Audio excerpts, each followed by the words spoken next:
Aasta on jõudnud suvisesse pööripäeva. See on pöördepunkt, muutuste aeg nii looduses kui elus. See on vägetäis aeg, mil loodus toetab meie muutumise soovi. Ühtlasi on puhkuste aeg ja rohkem võimalus tegeleda endaga. Seekord tuletame meelde lihtsaid asju, mida igaüks iga päev enda heaks teha saab. Pikk teekond algab alati esimesest sammust.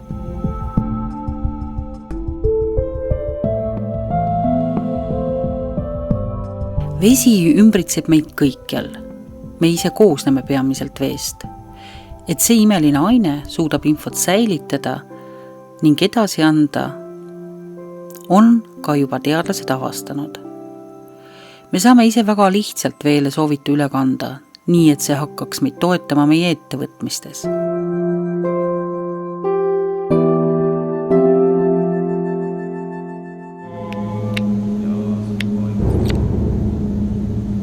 Кристаллы воды из-под крана выглядели как хаотичное расплывчатое пятно.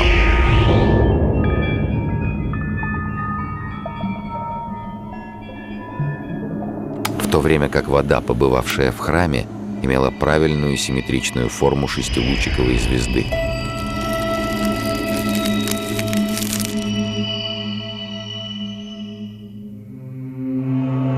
Известно, что святая вода обладает сильной устойчивой структурой. Она способна передавать свои свойства. Если всего 10 грамм такой воды развести в 60 литрах обычной, то вся масса приобретает свойства святой воды. Üks leiliin, mis on meil Kuremaa kloosteri juures. See vesi on tõesti püha vesi ja inimesed teavad seda, kaugelt tulevad vett võtma, sealt viivad koju kaasa. Et üks selline koht on. Neid liine on siin Eestis muidki ja rohkesti. Структура воды – это то, как организованы ее молекулы. Мы видим, как молекулы воды объединяются в группы. Эти группы называются кластерами. Ученые предположили, что именно кластеры являются своеобразными ячейками памяти, в которые вода, как на магнитофонную ленту, записывает все, что видит, слышит, ощущает. Piisab vaid mõnest minutist igal hommikul, et vett, kohvi või teed laadida ja see hakkab meie jaoks tööle. Vaatame riisikatset ehk kuidas vesi riisi mõjutab. Katseks sai võetud 3 puhast purki ja keedetud potitäis riisi ohtras vees. Täitsime purgid keedetud riisiga ja sättisime need riiulile ritta väikeste vahedega. Seejärel mõjutasime oma purke. Selleks võib kasutada nii mõtte, sõna kui muusikajõudu. 2,5 aastat tagasi alustatud riisipurkide katses võtsime appi sõna. Ühele purgile sai kirjutatud kadedus, teine riisipurk sai sõnaga armastus rikastatud ja 3. jäeti üldse tähelepanuta. Tulemus on teie ees. Kel soovi, see proovib oma kodus oma riisiga ja mõne nädala pärast saab tulemust näha.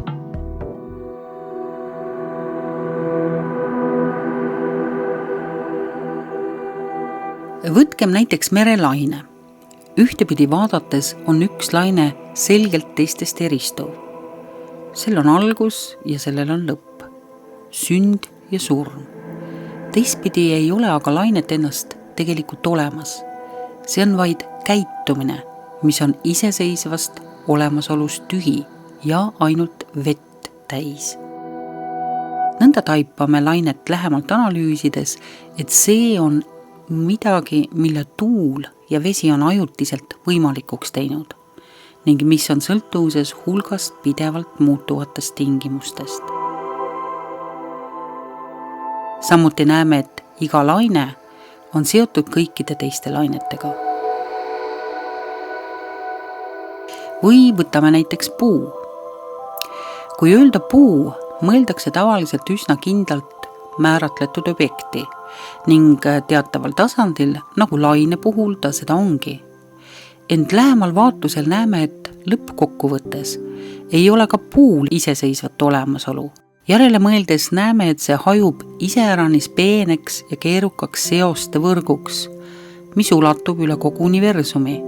Lehtedele langeb vihm, oksi kõigutav tuul, toitev maapind, aastaajad ja ilmad, kuu, tähe, päikesevalgus, kõigil neil on selles puus oma osa.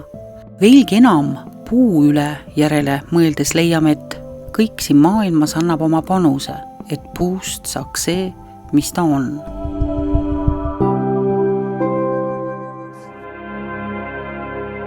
Päris alguses kindlasti astroloogia ei avaldu nagu horoskoopia vormis, eks ole, ei tegeleta isiku horoskoobiga nii-öelda. Et astroloogia vaatleb seda suurt kosmilist kella, seal on tegema, planeedid on seal osutid ja sellele kellale vaadates me saame teada, mis aeg on, eks ole, aga see kosmiline kell ei loo aega, ta näitab aega. Nii et sellega planeedid ei määra midagi, planeedid ei loo midagi, nad ei mõjuta meid. Sest meid ma mõtlen, sest kes me oleme? Ma ei ole keha. Me oleme tegelikult tervikliku maailma sellised integraalsed osad ja kui ma räägin meie, siis meie oleme igavesed jumaliku mina printsiibid, eks ole. See on igavene lõpmatu mina olemus, millest ma räägin.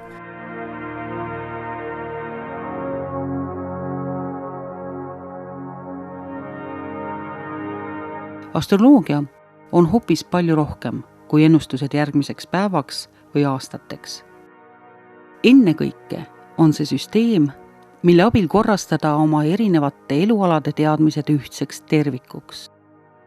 Tähekaart hõlmab kõike, nii olevikku, minevikku kui ka tulevikku. Astroloog on see, kes aitab kaarti mõista, tutvustada inimesele tema elu võimalikke karisid ja vaba vett. Elu me loome ise, kaart on vaid abiks.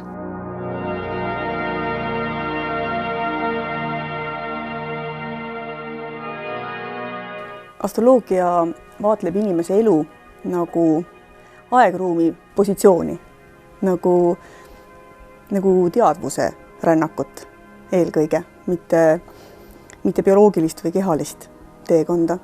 Ja sellega seoses ongi, et astroloogia võimaldab siis vaadelda inimese kulgemist nagu teadvust ajas ja ruumis. Inimteadvuse jaoks selline positsioneerimisteenus nagu GPS-i sarnane.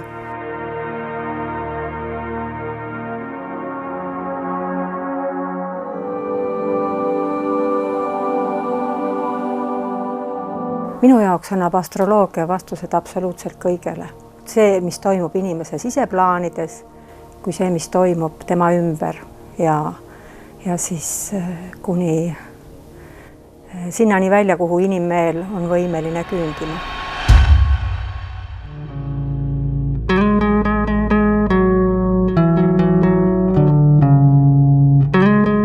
Võimalusi oma elu parandada on väga palju ja need tegevused ei võta hirmus kaua aega. Kui soovid aastasadade jooksul kogutud tarkus kasutada, tuleb selleks teadlik olla ja väikeste sammudega need praktikad oma ellu lülitada. Üks meie suur saatja, kellel on väga tugev mõju, on kuu. Vanarahvas on alati kuuga nõu pidanud, küll külvates, saaki koristades, juukseid lõigates, kahjureid tõrjudes või haigusi ravides. Vähemalt kasvava ja kahaneva kuu mõju võiks olla ellu rakendatud, sest nii nagu kuu tekitab tõuse ja mõõnu, tekitab ka ta liikumisi meie eludes.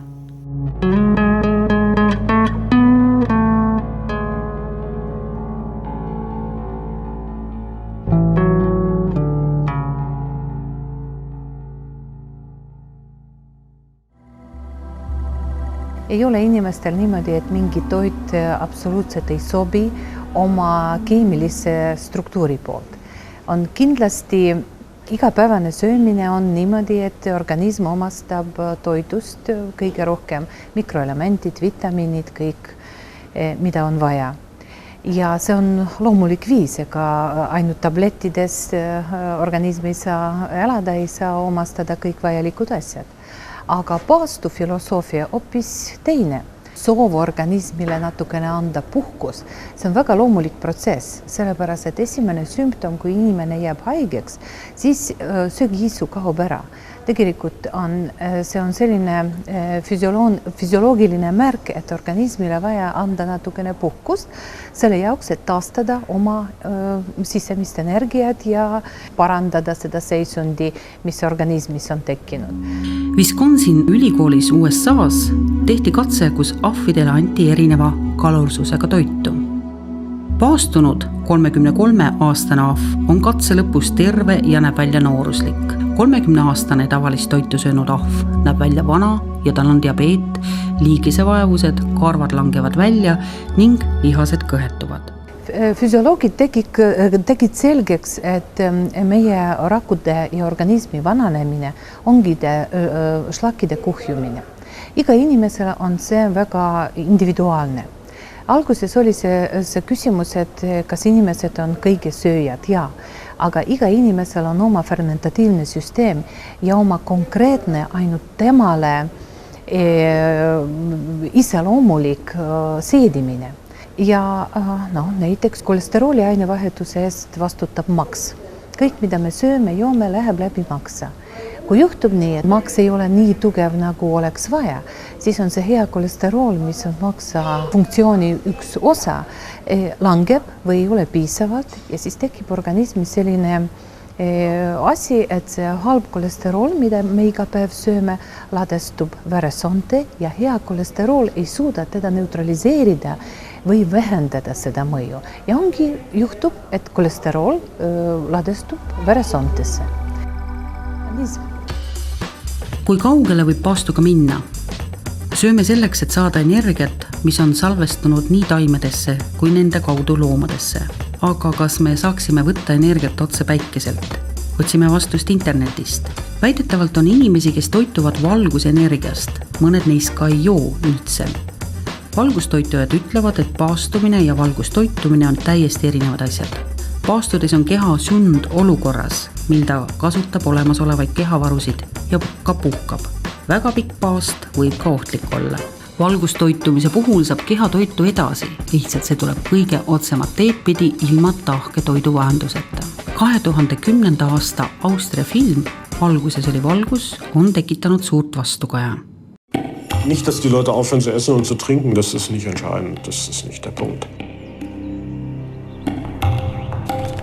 Begriffe wie Lichtnahrung verstehe ich überhaupt nicht, weil wir keine Pflanzen sind, sondern eben Menschen.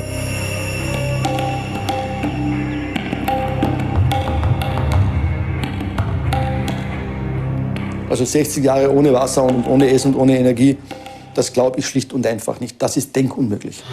Wenn du eine Kartoffel isst, hast du eine Verstoffwechslung des Lichts vor diesen Kartoffeln. Und das Grobe scheidest du wieder aus. Bitte, wo nimmt er seine Energie her fürs Herz, für die Leber, für die Atmung? Wie holen wir es dir rechts Licht? Ich brauche einfach keinen Stuhl mehr. Also ich habe diesen Lichtnahrungsprozess gemacht im Januar 2001. Und seitdem habe ich nichts mehr gegessen. Es gibt eine richtige Tradition diesbezüglich von Menschen, die ohne Nahrung leben. Dann dürfte keiner mehr verhungern. You may require 40 years of meditation experience before you can get to the point where you can do this. Well, if you're starving to death, you don't have a chance to spend 40 years meditating. It's too late.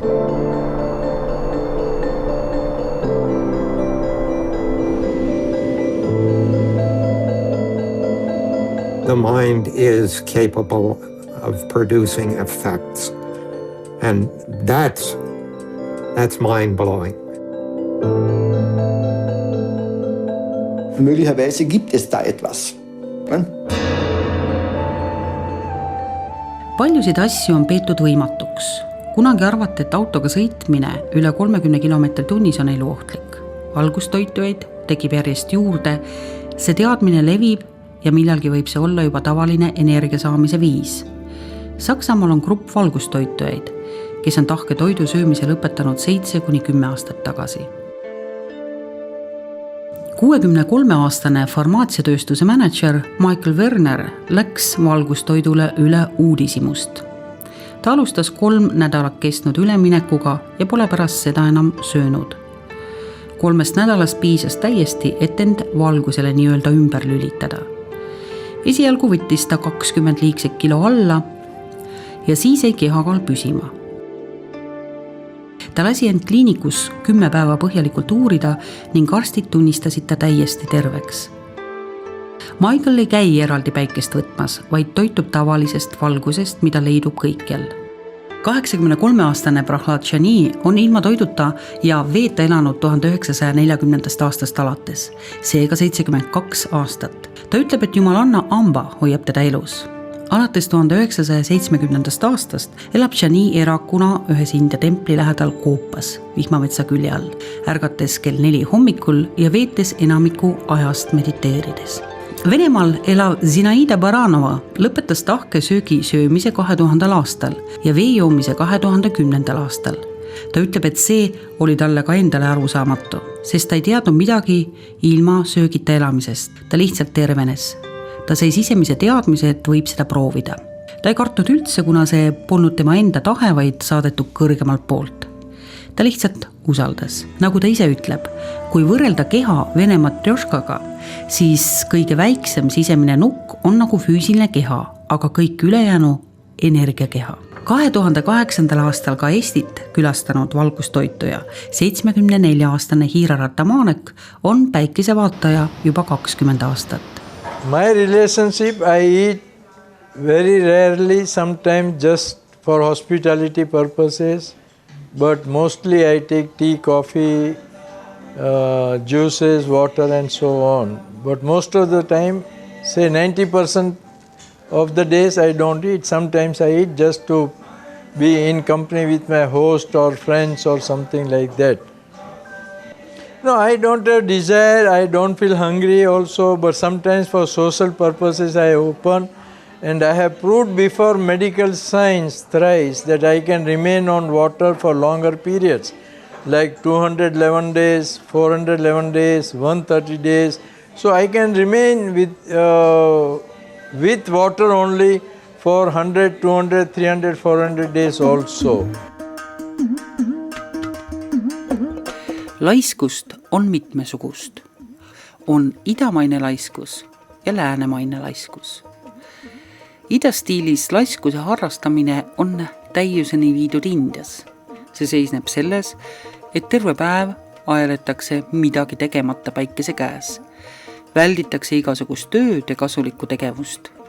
Juuakse tassitäite kaupa teed, kuulatakse raadiot, kus tüürgab hindi filmimuusika ja aetakse tühja juttu. Läänelaiskus on hoopis teissugune. See seisneb selles, et elu topitakse täis sundtegevusi, et ei jääks aega tõsisemate küsimustega tegelemiseks. Paistab, et elu elab meid, et tal on oma enda kummaline dünaamika, mis tirib meid kaasa, kuni lõpuks tundub, et meil pole valikut ega kontrolli selle üle.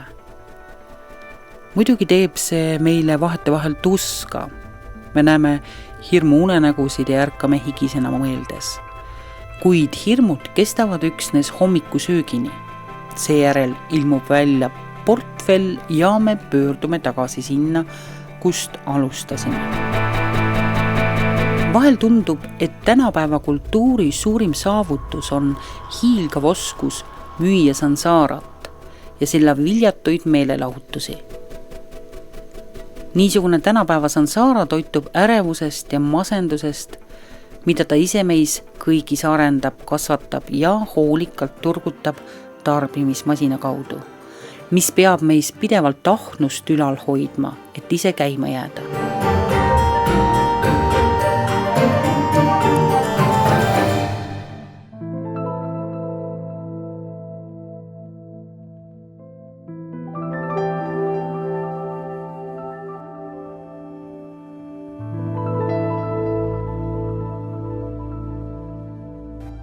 No, hommik on ju päeva algus, see on kõige tähtsam moment üldse ja sellise rõõmsa ja hea päeva algus on minu arvates hea uni. Et näiteks üks, mis ma teen juba õhtul, on see, mis on tegelikult pisiasi, aga elu seisnebki pisiasjades, et ma panen kindlasti oma telefoni hääletu peale. Teiseks siis enne, kui ma üldse üles tõusen, võtan ma kõigepealt 2-3 minutit aega selle jaoks, et häälestada ennast päevale, võib seda siis nimetada kas mediteerimiseks, positiivseteks afirmatsioonideks. Kindlasti ka märgata päeva jooksul neid hetki, kus ma siis tunnen need sünkroonsused ära, et see just oligi see, millele ma hommikul taotluse esitasin ja nüüd universum siis nagu vastas sellele.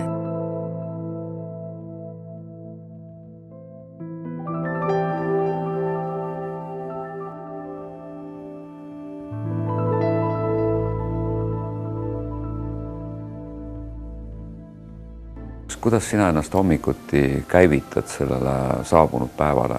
Esimene on see, et kui ma jõuan vannituppa, siis kraabin ära oma keele, hõõrun seda soolaga, oma igemeid soolaga, sest sool imeb kõik jäägid endasse, loputan selle veega ja siis külma veega silmad, et siis silmad ärkaksid ja vajadusel siis ka põskkoopad netipotiga.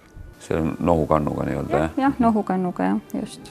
Edasi tuleb kuivharjamine, mis on mu absoluutne lemmik, et see käivitab kogu keha energeetiliselt, ta paneb eeterkanali tööle ja selleks kulub võib-olla 5 minutit. Pärast ei tohiks duši alla minna, sest kui sa harjad selle nagu ülesse, siis dušiga sa laseksid selle alla tagasi. Et siis mõistlik oleks ennem käia duši all ära ja pärast siis harjata. Ja üks oluline nipp on ka see, et selleks, et aktiveerida, tuleb ennem teha parem kehapool ja siis vasak. Hommikul ma söön, aga ennem kui ma söögini jõuan, siis ma teen veel meridiaani venitusi selleks, et käivitada oma energiakeha ja füüsiline keha ja et olla siis päeva jooksul tasakaalus. Ja selleks on siis mul Shindo 6 põhiharjutust. Ja kui need on tehtud, siis enne sööma asumist kindlasti ma joon pool tundi enne sööki kehatemperatuuril olevat õrna soolavett. Ja seal vee sees ma kasutan ka sungiidi kivi, mis on ka siuke energia ja jõuvarude allikas. Et kui on nagu väga-väga rahul ja ma tunnen, et see minu puhul toimib, see nagu annab palju energiat, ma tunnen, et ma lendan, mul on nagu elujõuline, rõõmus, teovõimeline.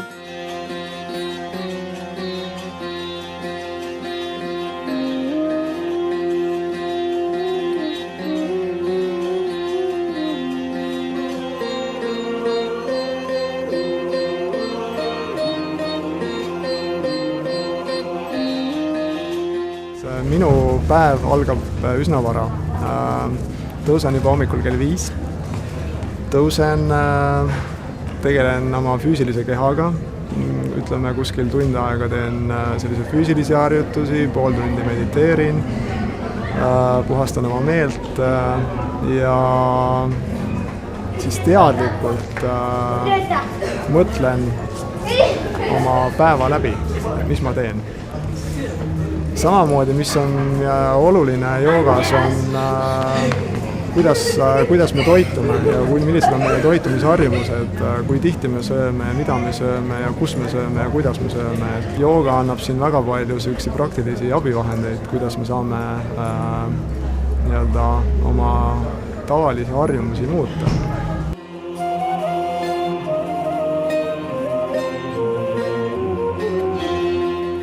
Oluline luua selline rütm. Rütmis on nagu oluline regulaarsus, et mis kell ma magama lähen, mis kell ma tõusen, mis kell ma tegelen enesele suunatud rutiinidega. Kui seda piisavalt kaua teha, siis see muutub nii-öelda automaatseks ja tervist toetavaks.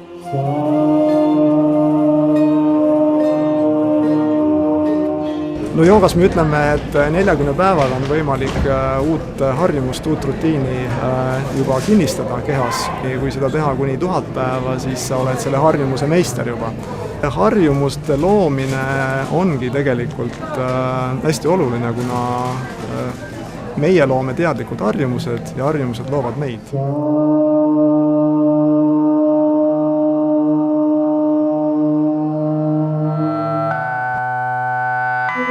Keha on tiibeti keeles lü, mis tähendab see, mis jäetakse maha. Nagu pagas, iga kord, kui me ütleme lü, tuletab see meile meelde, et me oleme üksnes rändajad, kes on ajutiselt leidnud varjupaiga selles elus ja selles kehas. Seega ei kulutatud Tiibetis kogu aega ja tähelepanu sellele, et muuta end ümbritsevaid tingimusi mugavamaks. Rahulduti sellega, kui oli küllalt süüa, riideid seljas ja katus pea kohal. Kui aga meie kombel püüda iga hinna eest oma elutingimusi parandada, võib sellest saada eesmärk omaette ja mõttetu ajaviide. Kas üks mõistlik inimene teeks iga kord endale hotellituba kinni pannes seal iluremondi? One day you just say to yourself, I don't fancy that going there today. That is intuition, and it is stopping to think, why? It is often just hesitating and thinking, why? Why did I then just stop? Why don't I fancy driving that way to work? What is that little thing? You know when you've been looking for a house, you're going to move, you're going somewhere, you walk in the door, as you walk down the steps, you know that's your house. You don't measure up the rooms, you feel it. And it's, if you stop and think, what is that feeling? Where do I feel it? What is it? Then you'll start to use your intuition and you'll start to think, that's how I feel when something's not right. Most business people do already do this. What is that feeling when I feel this is going to be good? And there's that little something in you when you say, I've got a good feeling about this. When you start to think, well, what is that feeling? And is it a tingle? Is it a warmth? Where do you feel it in your body? And once you know, you'll recognize it next time, even a tiny part.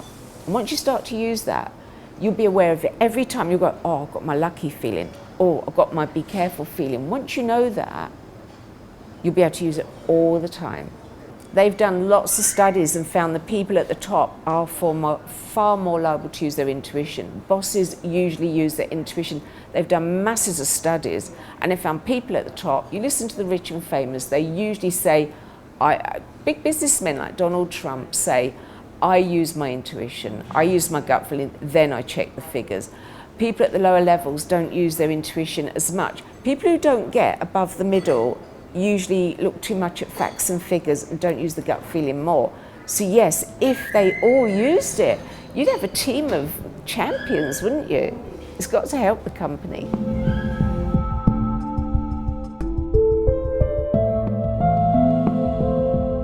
Well, I've looked a lot at the future and it actually turns out pretty good. I think the human race starts to grow up. I think we're children now.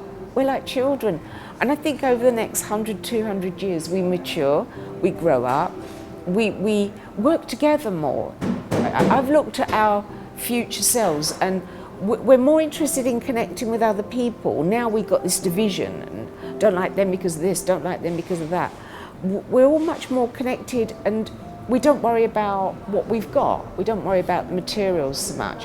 We're not so needy with relationships if we're with somebody great, but if we're not, we're okay. So I think the world itself gets a lot cleaner. And one of the things that I saw was, this was probably about 8 years ago, and I put it in my second book, that I saw that the air becoming a lot cleaner, and it was something that will be devised in Norway. I don't know why I felt Norway would lead the way in finding a way to almost clean the air. I don't know how, but I just had that feeling so pollution will be better. There will come a time when we don't use money, and that will stop a lot of problems. So I think the world will be a lot better. I've seen it, and it will be a lot better, a lot easier than it is now.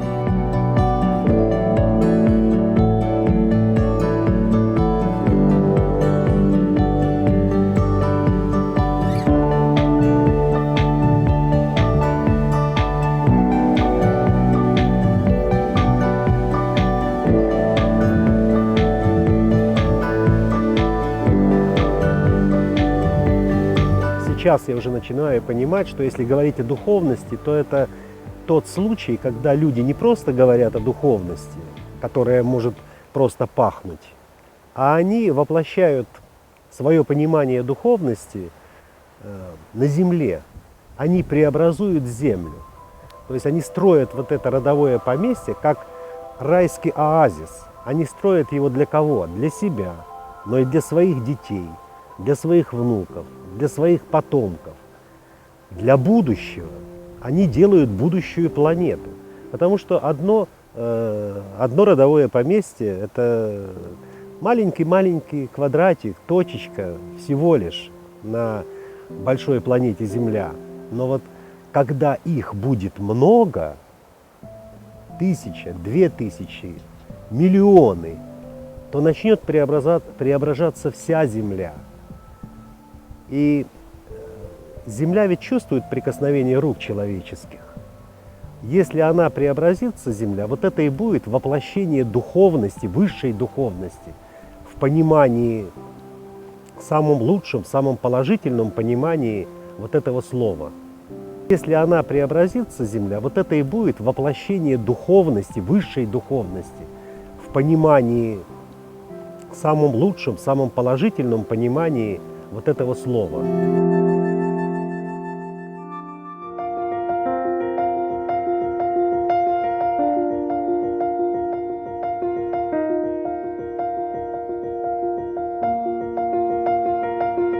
aiavalvur saabus ka. No nii, poseerib täiega. Et siit natuke tilli ja tilli võtame ka. Petersell siis ongi see minu elupäästja, see kroussalat. Taimed ongi minu elupäästjad, tänu kellele ma nähtavasti paranesingi nii kiiresti. Siin on mul nad küll nüüd väiksed enne jaani, aga kasvavad ilusti suureks, kui nüüd soojaks läheb, nad väga ruttu kasvavad ja nad on väga maitsvad. Ja kes meist ei teaks, et mina näiteks kasutan, ma ei panegi seemnest, et igaüks teab, et neid müüakse potiga poes. Lõikan pealt ära, söön selle poti pealt ära ja toon siis aeda ja istutan need pool pikad siia ja nädalaga on niisugused taimed. See on nagu taaskasutus ja elus organismi mitte tänamatult prügikasti heita, siis ma teengi nii.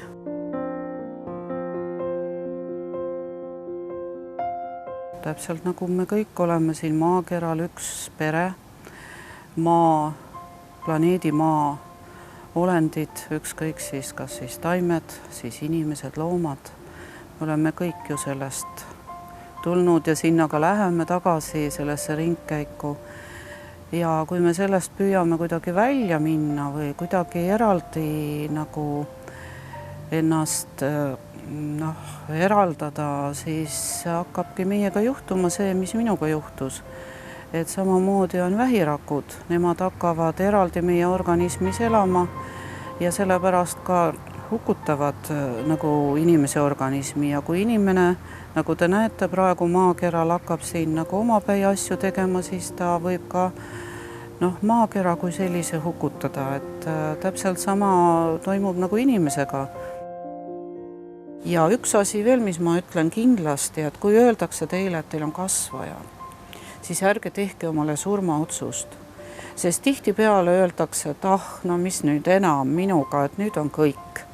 Kui te nii teete, siis ongi kõik. Siis on väga raske, ükskõik millisel tervendajal või missugusel arstil ja ka loodusel teid raske aidata, sest kui te olete öelnud, et ei, ma ei taha enam elada. Ma olen leppinud sellega. Aga kui te vaatate seda, et kas te olete ikka siia ilma sündinud, inimelu on nii väärtuslik, et kas me ikkagi nii kergelt anname selle võimaluse käest. Et me võime ju proovida, meil pole kaotada ju midagi. Lubage ennast tervendada ikkagi.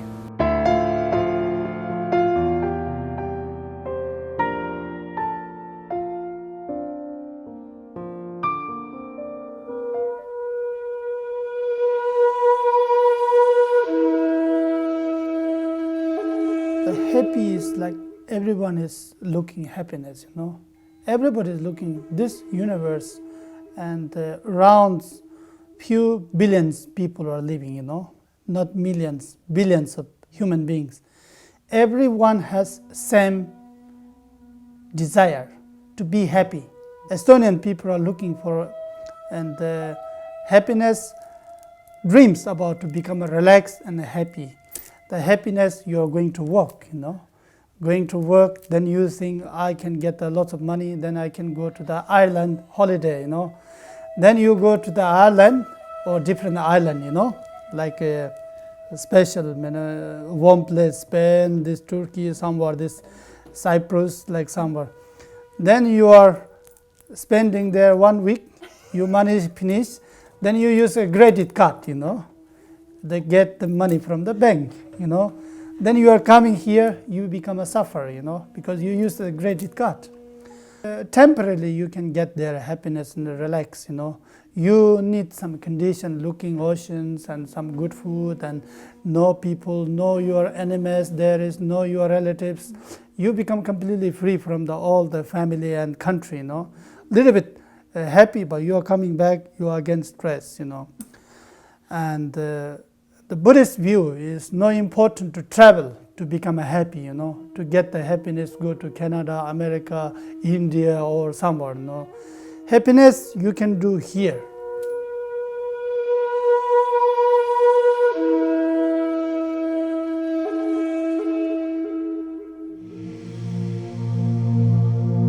Ma kõnnin mööda tänavat, keset teed on sügav auk ja sisse kukungi. Ma olen eksinud, mul pole lootust. See pole minu süü, et välja rabeleda siit, mul kulub igavik. Ma kõnnin mööda sama tänavat, keset teed on sügav auk. Teen näo, et ma ei näe ja sisse kukun taas. Uskumatu, jälle olen siin. See minu süü ju pole, et välja rabeleda siit taas kulub palju aega. Ma kõnnin mööda sama tänavat, keset teed on sügav auk. Ma näen ju küll, kuid ikka kukun sisse. See on kui harjumus. Mu silmad on nüüd lahti ja tean, kus olen. See on mu oma süü ja kohe ronin välja. Ma kõnnin mööda sama tänavat, keset teed on sügav auk. Ma lähen sellest mööda. Ma lähen teist teed.